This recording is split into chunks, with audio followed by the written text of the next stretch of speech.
गर्मी की रसोई में आम का अचार, आम की चटनी। अरे अरे, आप लोग कहाँ चले आ रहे हैं? और ये बोरी, इन बोरियों में क्या है? दो लोग अपने माथे पर बोरी लेकर ललिता के घर में घुसे चले आ रहे थे। उन लोगों को देखकर ललिता बहुत घबरा गई थी। तभी अरे भाग्यवान, क्या हो गया? सबको डराने वाली खुद क्यों डर रही हो? देखो, मैं तुम्हारे लिए आम लेकर आया हूँ। बाप रे बाप, इतने सारे आम का हम लोग क्या करेंगे? अरे माँ जी, गर्मियों का मौसम शुरू हो गया है। अगर हमारे घर में आम नहीं आएगा तो कहाँ जाएगा? आपको तो पता ही है हमारे घर में आम सभी को कितना पसंद है। आम के बिना तो गर्मियों में किसी का खाना गले से नहीं उतरता है। बोल तो तू सही रही है कविता बहू, लेकिन देखा ना, तेरे ससुर जी कुछ ज्यादा ही आम लेकर आ गए हैं। हाँ माँ जी, आप देखिएगा, इतने सारे आम कुछ दिनों में कहाँ गायब हो जाएंगे, किसी को पता भी नहीं चलेगा। ललिता और कविता दोनों बातें कर ही रही थी कि तभी बबलू बाहर से खेल कर आता है। मम्मी मम्मी, मुझे तो बहुत भूख लगी है, खाना दो। बबलू, तुमने अपना ये क्या हाल बना रखा है? तुम्हारे पूरे बदन में मिट्टी लगी हुई है। जाओ पहले नहा कर आओ, फिर मैं खाना दूंगी। बबलू बाथरूम में जाकर नहाता है। नहाने के बाद कविता बबलू को खाना निकाल कर देती है। मम्मी, ये क्या लौकी की सब्जी?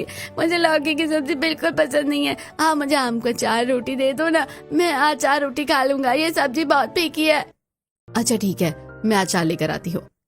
कविता किचन के अंदर जाती है और किचन से अचार की बड़ी सी बरनी अपने साथ बाहर लेकर आती है। बबलू बेटा, अचार तो खत्म हो गया है। नहीं मम्मी, मुझे अचार रोटी खाना है, मैं सब्जी रोटी नहीं खाऊंगा। बबलू की जिद करने पर कविता बरनी से थोड़ा अचार का मसाला और थोड़ा सा आम का टुकड़ा निकालकर बबलू को देती है। बबलू बेटा, देखो बेटा, अचार की बरनी खाली है, इसमें बस थोड़े से मसाले हैं। अभी मैं तुम्हें खाना खिला देती हूँ, फिर मैं अचार लगा दूंगी। देखो दादाजी कितने सारे आम लेकर आए हैं। अरे वाह दादाजी, मैं सारे आम का अचार खाऊंगा, खाने में बड़ा मजा आएगा। माँ, आप जल्दी से आम का अचार बना दो। बबलू इतना कहते हैं कि तभी कविता की छोटी ननंद रानी कॉलेज से पढ़कर आती है। कविता की दो ननंद थी। उसकी बड़ी ननंद पायल की शादी हो गई थी और उसकी छोटी ननंद रानी कॉलेज में पढ़ती थी। अरे वाह, इतने सारे आम, ये आम जरूर पापा लेकर आए होंगे। नन्ना जी, कमर कस के तैयार हो जाइए, इस बार हमें बहुत सारे आम का अचार लगाना है। कविता भाभी, मुझे तो कोई चिंता ही नहीं है, क्योंकि इस बार मैं अकेली नहीं हूँ। इस बार मेरे साथ छोटी भाभी भी तो अचार बनवाएगी। हम सब आपकी मदद करेंगे अचार बनाने में। अच्छा बेटा, तुमने तो भाभी आने से पहले ही सारी प्लानिंग कर रखी है। कविता की बात सुनकर सभी हंसने लगते हैं। तभी रानी पेट पकड़कर, भाभी भूख लगी है, खाना दो ना। मैं आज अपना टिफिन भी नहीं कर पाई, कॉलेज में क्लासेस लगातार हो रही थी तो मौका ही नहीं मिला। ऊपर से ये गर्मी, मेरी हालत बहुत खराब हो गई। भाभी, वो आम की खट्टी मीठी वाली चटनी बना देना ना, जो आप बनाते हो, मुझे बहुत टेस्टी लगती है।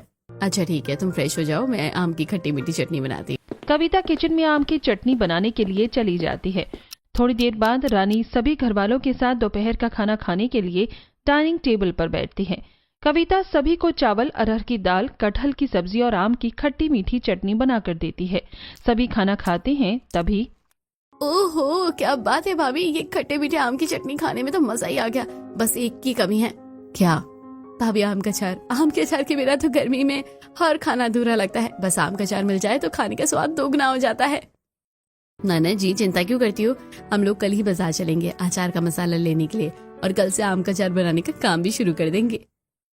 कविता इतना कहती है कि तभी ललिता उस पर दाना पानी लेकर चढ़ जाती है। कविता बहू, तेरा होश ठिकाने पर तो है? ये कैसी बातें कर रही है? कुछ दिनों में तेरे देवर की शादी होने वाली है और तू अचार बनाने का सोच रही है। तुझे पता नहीं है कि हमारे गांव में शादी से पहले कोई भी खट्टी चीज नहीं बनाई जाती? क्या हुआ, आप इन सब चीजों को मानती है? आज के जमाने में कौन इन सब बातों को मानता है?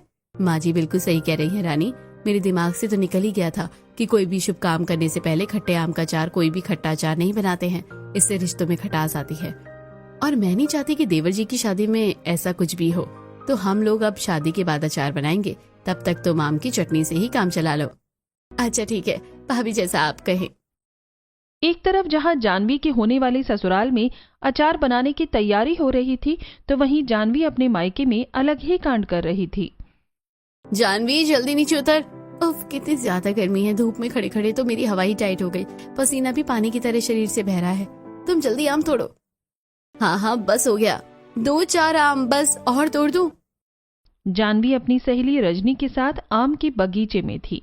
जानवी आम के पेड़ पर चढ़कर आम तोड़ रही थी, तो वहीं उसकी सहेली रजनी नीचे खड़ी होकर देख रही थी कि कहीं कोई आ ना जाए। गर्मी की वजह से उसे बार बार पसीना आ रहा था और नीचे डर के मारे रजनी की हालत खराब थी कि कहीं मालिक आ गया या कोई दूसरा उन्हें देख न ले। अरे जानवी चल यार, वरना मालिक काका आ जाएंगे। अगर उन्होंने हमें पकड़ लिया तो हमारे घर वालों से हमें बहुत डांट पड़ेगी। रजनी इतना कहती है कि तभी पीछे से मालिक काका की आवाज आती है। अरे कौन है वहाँ? रुक रुक, मैं तुझे बताता हूँ। तुम लोग कभी नहीं सुधरोगे भाई। जब देखो मेरे आम तोड़ने के लिए आ जाते हो। एक बार हाथ लग गई तो बहुत पिटाई खाओगे। मालिक काका की आवाज सुनकर रजनी की सिट्टी पिट्टी गुल हो जाती है।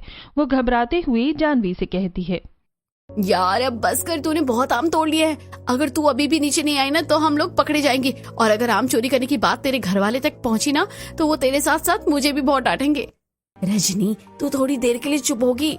तब से बोलती जा रही है। मैं पेड़ के ऊपर चढ़ तो गई, लेकिन अब उतरने में डर लग रहा है। जानवी मैं जानती हूँ तुझे अभी जल्दी उतरना पड़ेगा, वरना हम लोग पकड़े जाएंगे और हमें मालिक काका से बहुत डांट पड़ेगी। रजनी की बात सुनकर जानवी बजरंगबली का नाम लेकर डरते डरते आम के पेड़ से नीचे उतरती है और तोड़े हुए आम लेकर रजनी के साथ भाग जाती है। अरे आम चोर फिर से मुझे चकमा देकर भाग गया, लेकिन अगली बार मैं नहीं छोड़ूंगा। रजनी और जानवी दोनों भागते हुए जानवी के घर पहुंच जाती हैं। दोनों गर्मी में दौड़ रही थी, इसलिए उन्हें काफी पसीना आता है और घर पहुंचने के बाद दोनों हांफने लगती हैं। तभी पीछे से कविता आकर दोनों के कान पकड़ लेती है। माँ लग रहा है, छोड़ो ना। कब सुधरेगी तुम लोग? जानवी 4 दिन बाद तेरी शादी है और तू आम के पेड़ पर चढ़कर आम की चोरी कर रही है। और एक बार बोल देती तेरे पापा ढेर सारे आम लेकर आ जाते। माँ आम खरीद कर खाने में वो मजा नहीं है जो आम चुरा कर खाने में आता है। अच्छा अगर आम के पेड़ पर चढ़ने में कहीं हाथ पैर में चोट लग जाती या फिर तू आम के पेड़ से नीचे गिर जाती तो क्या होता? तेरे पिताजी तो मुझे ही सुनाएंगे। माँ छोड़ो ना इन सब बातों को, मुझे कहीं भी चोट नहीं लगी है। मुझे बड़ी जोरों की भूख लगी है, खाना दे दो ना। आंटी भूख तो मुझे भी बड़ी जोरों की लगी है। जानवी बता रही थी कि आप आम और कटहल की बहुत ही टेस्टी अचार बनाती है। मुझे कटहल खाना बहुत पसंद है। क्या मैं आपके यहाँ आज खाना खा लूं? अरे अब ये भी कोई कहने वाली बात है बेटा, तू तो हमारे घर की अपनी है। तुम दोनों बैठो, मैं खाना निकालती हूँ। रजनी और जानवी अपने साथ लाए आम को एक टोकरी में रखती हैं, फिर फ्रेश होकर डाइनिंग टेबल पर बैठती हैं। सविता जानवी और उसकी सहेली को खाना निकाल कर देती है। जानवी और रजनी जब खाना खाते हैं तब वाह वाह भाई साहब, क्या गजब का आम और कटहल का अचार बनाया है आपने आंटी। इतना टेस्टी आम का अचार मैंने कभी नहीं खाया। ये टेस्टी आम का अचार तुझे सिर्फ मेरे घर पर ही मिलेगा, क्योंकि ये आम का अचार मेरी नानी के खास सीक्रेट रेसिपी से बनाया गया है। तूने ऐसा अचार कहीं नहीं खाया होगा। अरे जानवी तू क्या कर रही है? अचार के साथ ही सारा खाना खा लेगी। लौकी का रायता मैंने काफी टेस्टी बनाया, उसे भी तो खाकर देख। तूने जो सब्जी छुई भी नहीं है। माँ गर्मी के दिनों में तो दाल चावल और अचार ही काफी होता है, और वैसे भी इस लौकी की सब्जी में कोई जान नहीं है। ये बहुत फीकी लग रही है और ये अचार तो बड़ा चटपटा लग रहा है। मैं तो अचार के साथ ही खाना खाऊंगी। आप मुझे थोड़ा और अचार दो ना। सविता अचार की बरनी से जानवी को थोड़ा और अचार निकाल कर देती है और कहती है, बेटा मुझे अचार खाना इतना अच्छा लगता है, तू तो अचार बनाना सीख क्यों नहीं लेती? तेरे ससुराल में तुझे ये अचार रोज रोज कहाँ खाने को मिलेगा? माँ मैं अभी नहीं, ससुराल जाने के बाद अचार बनाना सीखूंगी। शादी के बाद मैं आपको फोन करूंगी, तब आप मुझे अचार की रेसिपी बता देना। वैसे भी अब कितने ही दिन रह गए मेरी शादी को। माँ हमारा खाना तो हो गया, मैं रजनी को अपने कपड़े दिखाने जा रही हूँ। जानवी रजनी को अपने घर में ले जाती है और अपनी शादी का जोड़ा दिखाती है। यार तेरा लहंगा कितना भारी, मुझे तो इसे देखकर पसीने आ रहे हैं। पता नहीं तो इतनी गर्मी में ये लहंगा पहनकर शादी कैसे करेगी। पता नहीं यार, ये सोचकर तो मेरे भी पसीने छूट रहे हैं। इस तरह जानवी और रजनी थोड़ी देर बातें करती हैं, फिर रजनी अपने घर चली जाती है। अगले दिन जानवी अपने घर वालों के लिए खाना बनाती है। वो आलू करेले की भुजिया, दाल चावल और धनिया पुदीने आम की खट्टी मीठी चटनी बनाती है। जानवी बेटा, आज तूने खाना बनाया है ना? खाना सच में बहुत ही स्वादिष्ट बना है, खास करके खट्टी धनिया पुदीने वाली आम की चटनी। तेरी बनाई ये चटनी गर्मी में खाने में जान डाल देती है। तेरे ससुराल जाने के बाद पता नहीं मैं ये चटनी कब खाऊंगा। बेटा ऐसी चटनी तो मैं भी नहीं बना पाती हूँ, तेरे बनाई चटनी में अलग ही स्वाद है। माँ इस रेसिपी की तो बात ही अलग है, इस चटनी में मेरा प्यार भी तो होता है। जानवी की बात सुनकर उसके मम्मी पापा की आंखों में आंसू आ जाते हैं। सविता और मोहन जानवी को गले लगा लेते हैं। बस 2 दिनों में हमारी बेटी विदा होकर अपने ससुराल चली जाएगी। कल से घर में मेहमान आने भी शुरू हो जाएंगे। शादी में किसी तरह की कोई कमी नहीं होनी चाहिए। सविता, देखना सारे इंतजाम अच्छे से हो। एक तरफ सविता और मोहन बेटी की विदाई को सोचकर दुखी थे, तो वहीं जानवी के ससुराल में सभी बहुत खुश थे। उसके ससुराल में मेहमान आने भी शुरू हो चुके थे। रानी, तूने कविता को कहीं देखा है क्या? मैं कब से ढूंढ रही हूँ, पता नहीं कहाँ चली गई है। नहीं माँ, मैंने भी काफी देर से भाभी को कहीं नहीं देखा है। बताओ, शादी के घर में पता नहीं कविता बिना बताए कहाँ चली गई। ललिता काफी देर से कविता को खोज रही थी, लेकिन कविता उसे कहीं नहीं मिलती है। फिर कविता बाहर से हाथ में झोला लेकर अपने साड़ी के पल्लू से माथे का पसीना पोंछते हुए घर आती है। कविता बहू, तू बिना बताए कहाँ चली गई थी? तुझे तो पता है शादी वाला घर है, शादी वाले घर में कितना काम होता है, और तेरी शॉपिंग है कि खत्म ही होने का नाम नहीं ले रही है। मुझे तो लगता है तू शादी वाले दिन भी शॉपिंग करेगी। माँ जी, आप गलत समझ रही हैं। मैं खुद के लिए कुछ खरीदने नहीं गई थी, बल्कि मैं मेहमानों के लिए आम का अचार लाने गई थी। ये देखिए। कविता की बात सुनकर ललिता उसे डांटना बंद करती है। ललिता के घर में आए सारे मेहमान जब खाना खाते हैं तब ललिता बहन, खाना कितना टेस्टी है, और आम का अचार तो खाने में 4 चांद लगा रहा है। मुझे तो लगा आप बेटे की शादी कर रही है तो पता नहीं खाने में क्या खिलाओगी, लेकिन ये दाल चावल कटहल आलू फ्राई और सबसे अच्छा ये आम का अचार और आम की तीखी मीठी 2 तरह की चटनी खाने में बड़ी स्वादिष्ट लग रही है। पेट के साथ साथ हमारा मन भी भर गया है। देखा माँ जी आपने, मुझे पता था कि गर्मी में आम का अचार सभी को बहुत अच्छा लगेगा, इसलिए मैं इतनी धूप होने के बाद भी बाहर से जाकर ये सब कुछ लेकर आई हूँ। अच्छा किया बहू जो तू ये सब लेकर आ गई। बस अब रोहन की शादी अच्छे से हो जाए तो मुझे शांति मिलेगी। ललिता के घर में धूमधाम से रोहन की शादी की तैयारी चल रही थी। एक के बाद एक सारी रस्में हो गई थी और अब रोहन की बारात दरवाजे पर खड़ी थी। सभी बहुत खुश थे। रानी डीजे की गाड़ी पर चढ़कर सोलो परफॉर्मेंस दे रही थी। छोटे छोटे भाई के बड़े भैया आज बनेंगे किसी के सैया, ढोल नगाड़े बजे शहनाइयाँ, झूम के आई मंगल घड़ियाँ। रानी के साथ साथ सभी लोग डांस करने लगते हैं। तभी ललिता को फोन आता है और ललिता साइड में जाकर फोन पर बात करती है। माँ, मैं भैया की शादी में नहीं आ पाऊंगा। मेरे अगले हफ्ते एग्जाम होने वाले हैं। कॉलेज वालों ने मेरी छुट्टी कैंसिल कर दी है। अजय की बात सुनकर ललिता बहुत उदास हो गई थी, लेकिन फिर भी वो अजय को समझाती है। कोई बात नहीं बेटा, तू चिंता मत कर, तू उदास मत हो ना, अपनी पढ़ाई पर ध्यान दे। जब तू आएगा ना हम लोग घर पर पार्टी करेंगे, ठीक है? अच्छा ठीक है, मैं अब चलता हूँ, मेरे दोस्त बुला रहे हैं। इतना कहकर अजय उदास होकर फोन रखकर चला जाता है। अजय की ना आने की खबर सुनकर ललिता बहुत उदास हो गई थी, लेकिन फिर भी वो किसी भी घरवाले को इस बारे में नहीं बताती है। क्या हुआ माँ, आप इस तरह कोने में क्यों आ गई? किसका फोन था? सब कुछ ठीक तो है ना? हाँ बेटा, सब कुछ ठीक है, तू जाकर डांस करना। अगर मैंने किसी को भी अजय के ना आने की खबर दी तो सभी उदास हो जाएंगे। इतनी खुशी का मौका है तो मैं किसी को उदास नहीं कर सकती।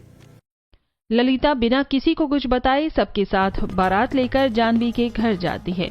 बारात के सभी लोग डांस करके बहुत थक गए थे, इसीलिए मोहन और सविता उनके लिए आम का ठंडा शरबत का इंतजाम करवाती है। अरे वाह समधी जी, शादी की तैयारी तो बड़ी अच्छी की है आपने। अपनी बेटी के होने वाले ससुर के मुंह से तारीफ सुनकर मोहन को अच्छा लगता है। फिर बड़े ही धूमधाम से रोहन और जानवी की शादी हो जाती है और शादी के बाद जानवी अपनी ससुराल आ जाती है। बहू, तुम्हारे नए घर में तुम्हारा स्वागत है। ललिता रोहन और जानवी की आरती उतारती है और फिर दाहिने पैर से कलश गिराकर गृह प्रवेश करो। जी माँ जी। जानवी कलश गिराकर घर के अंदर आती है। उसके बाद ललिता उनसे शादी के बाद की कुछ और रस्में करवाती है। रानी, अपनी भाभी को उनके कमरे में ले जाओ, वो थक गई होगी। चलिए भाभी, मैं आपको आपका कमरा दिखाती हूँ। मैं आपकी छोटी ननद हूँ। पायल दीदी तो आपकी शादी के बैंक्वेट से ही आपने ससुराल चली गई, उन्हें ससुराल में कोई काम था। हाँ रोहन जी मुझे बता रहे थे। रानी, कितना गर्मी है ना, मुझे तो बहुत पसीना आ रहा है। भाभी, आपके लहंगे में बहुत काम किया हुआ है ना, इसलिए आपको ज्यादा गर्मी लग रही होगी, लेकिन चिंता मत कीजिए, भैया के कमरे में एसी है। इस तरह जानवी और रानी दोनों थोड़ी बातें करती हैं। पहली मुलाकात में ही दोनों भाभी ननद की अच्छी जमने लगती है। भाभी आप आराम कीजिए, मैं चलती हूँ। इतना कहकर रानी जानवी के कमरे से चली जाती है। थोड़ी देर बाद रोहन कमरे में आता है और देखता है कि जानवी एसी चलाकर मजे से सो रही है। रोहन जानवी को डिस्टर्ब नहीं करता और खुद भी सो जाता है। अगले दिन जानवी की पहली रसोई थी, तो वो अच्छे से तैयार होकर अपनी सास के पास जाती है और उनका आशीर्वाद लेती है। माँ जी, आज मेरी पहली रसोई है, बताइए आज खाने में क्या क्या बनाना है। जानवी बहू, तू देख रही होगी गर्मी कितनी ज्यादा हो रही है आजकल, तो इतनी गर्मी में कुछ भारी तेल वाला मसाला खाना ना बनाकर हल्का फुल्का गर्मी का ही कोई टेस्टी खाना बना दे तो अच्छा रहेगा। बस मीठे में खीर बना देना। अच्छा ठीक है माँ जी। जानवी रसोई में जाती है और चूल्हा पूजन करने के बाद अपनी पहली रसोई का खाना बनाना शुरू करती है। वो चावल, अरहर की दाल, लौकी का रायता और कटहल की सब्जी बनाती है। दाल चावल तो बन गए हैं, बस अब सब्जी और रायता बनाना बाकी है, फिर मैं आखिरी में खीर बनाऊंगी। जानवी प्रोफेशनल शेफ की तरह एक के बाद एक सारा खाना बनाती है और आखिर में आम को आग में पकाकर उससे छिलका हटाती है और आम के पल्प में नमक, चीनी, चुटकी भर लाल मिर्च, जीरा पाउडर डालकर अच्छे से मिलाकर अपनी स्पेशल खट्टी मीठी आम की चटनी बनाती है। सारा खाना बन जाने के बाद जानवी आराम से खीर बनाती है। सभी लोग जब जानवी के हाथ का बनाया खाना खाते हैं तब खाना तो बड़ा ही स्वादिष्ट बनाया है बहू तुमने। खाना खाकर मजा आ गया। गर्मी के दिनों में इस तरह का खाना ही अच्छा लगता है, सिंपल लेकिन टेस्टी। भाभी क्या खाना बनाया आपने, और ये आम की कितनी टेस्टी खट्टी मीठी चटनी बनाई है, ये तो कमाल की है। मेरे बस चले तो मैं अकेले ही सारी चटनी खा जाऊं, लेकिन माँ पापा का भी तो ध्यान रखना पड़ता है ना, बेचारे वो क्या खाएंगे। अच्छा बच्चों, अगर तुम ही सारी चटनी चटकर जाओगी तो हम लोग क्या खाएंगे। कविता की बात सुनकर सभी हंसने लगते हैं। सभी हंसी मजाक कर रहे थे, तभी चटनी खाते हुए रानी कहती है, भाभी आप इतनी अच्छी टेस्टी चटनी बनाती है तो आप आम का अचार भी बहुत टेस्टी बनाती होगी ना। रानी की बात सुनकर जानवी के चेहरे का रंग उड़ जाता है। क्या हुआ बेटा, तुम परेशान लग रही हो। वो माँ जी, आम का अचार बनाना नहीं आता है, मुझे आम के अलग अलग तरह की चटनी बनानी आती है। जानवी की बात सुनकर पहले सब सीरियस होने का ड्रामा करते हैं, फिर सभी हंसने लगते हैं। भाभी अगर आपको आम का अचार नहीं बनाना आता है तो क्या हो गया, इसमें इतनी सीरियस होने वाली थोड़ी ना बात है। और माँ आप देख रही है हमारी दोनों भाभीयों की क्या जोड़ी है। बात तो तू सही कह रही है, बड़ी वाली आम का अचार बनाने में मास्टर है तो वही छोटी वाली आम की अलग अलग तरह की चटनी बनाती है। इस बार तो हमारी गर्मियाँ बहुत अच्छे से जाने वाली है। बिल्कुल सही कह रही हूँ माँ, इस बार गर्मियों में बड़ा मजा आने वाला है। अरे कविता बहू, रोहन की शादी तो अच्छे से हो ही गई है, अब तू कल से आम का अचार बनाना शुरू कर दे। तेरे ससुर जी को आम लेकर आए हुए काफी दिन हो गए हैं, अगर वो रसोई में ऐसे ही बोरी पे पड़े रहे तो रखे रखे गर्मी में पक जाएंगे, फिर उसका अचार नहीं बन पाएगा। तो तुम लोग कल ही अचार बनाना शुरू कर दो। जी ठीक है माँ जी, मैं आज शाम को रानी और जानवी को लेकर बाजार जाती हूँ और अचार के मसाले खरीद के ले आती हूँ। इसी बहाने जानवी हमारे साथ यहाँ बाजार भी देख लेगी।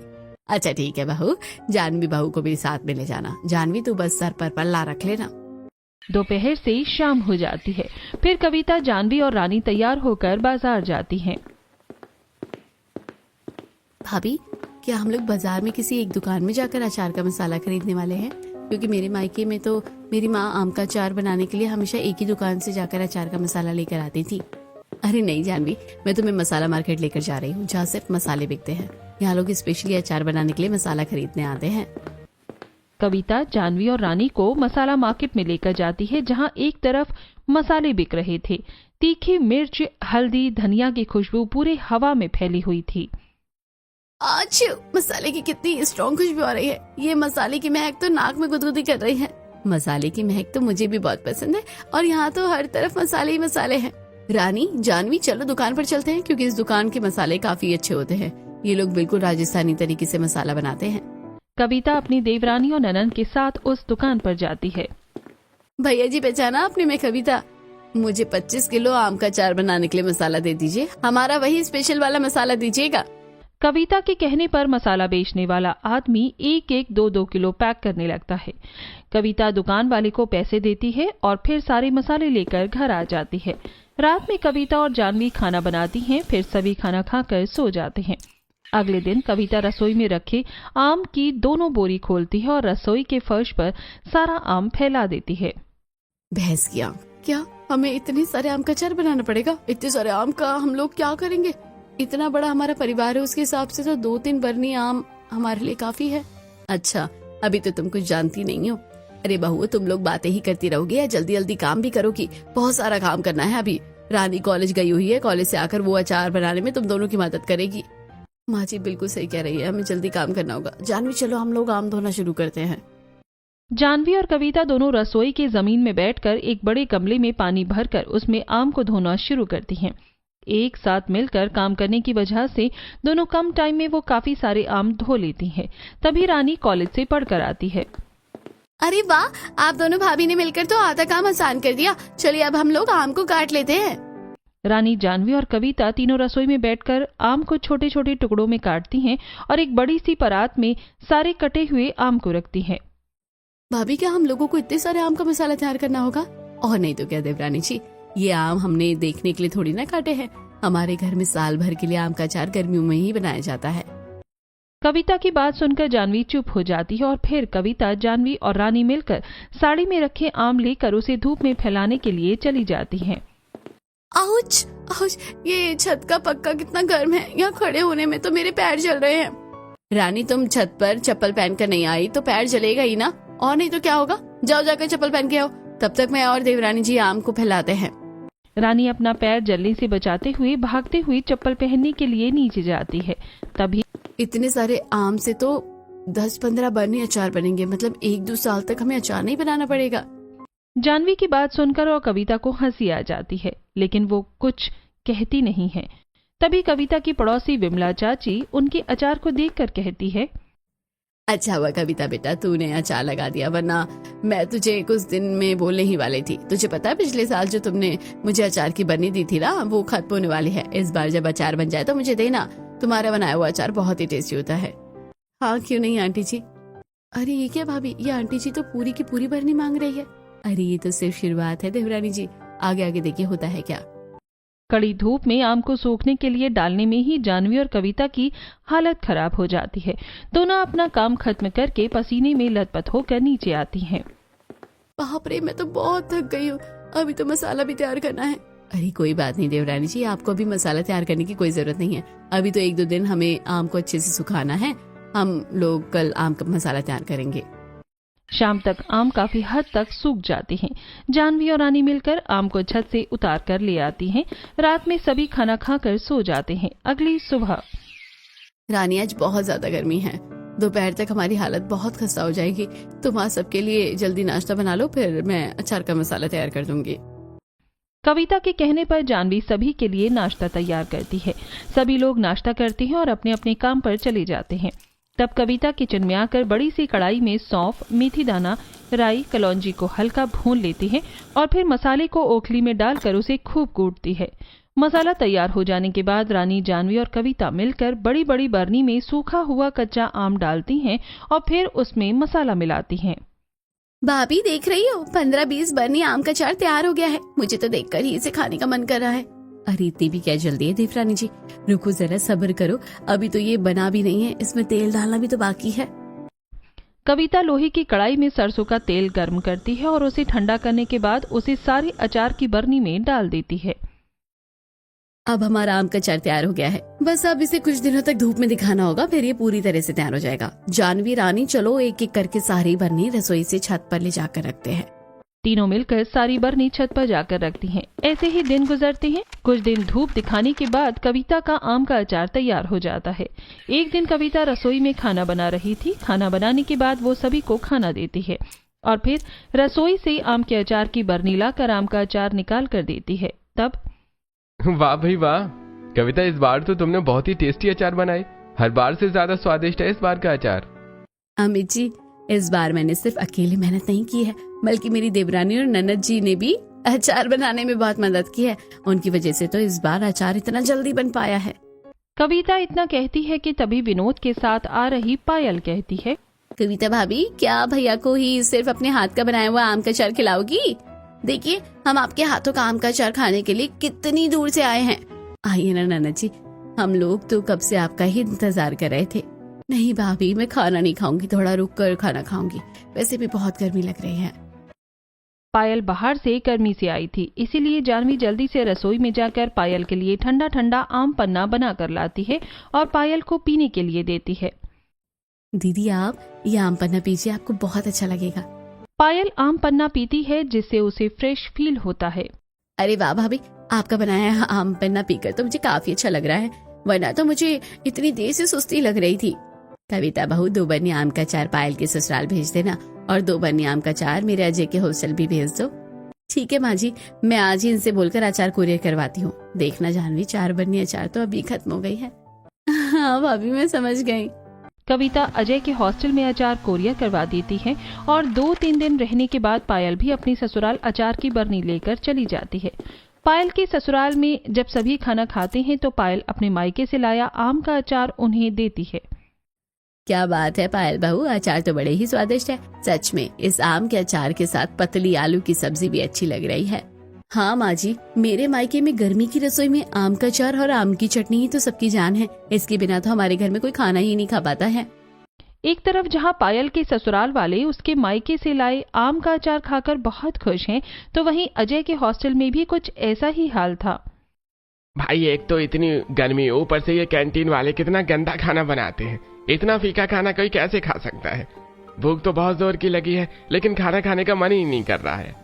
अरे भाई, तू परेशान मत हो। मेरी माँ ने मेरी भाभी के हाथ का बनाया आम का अचार भेजा है, मैं उसे लेकर आता हूँ।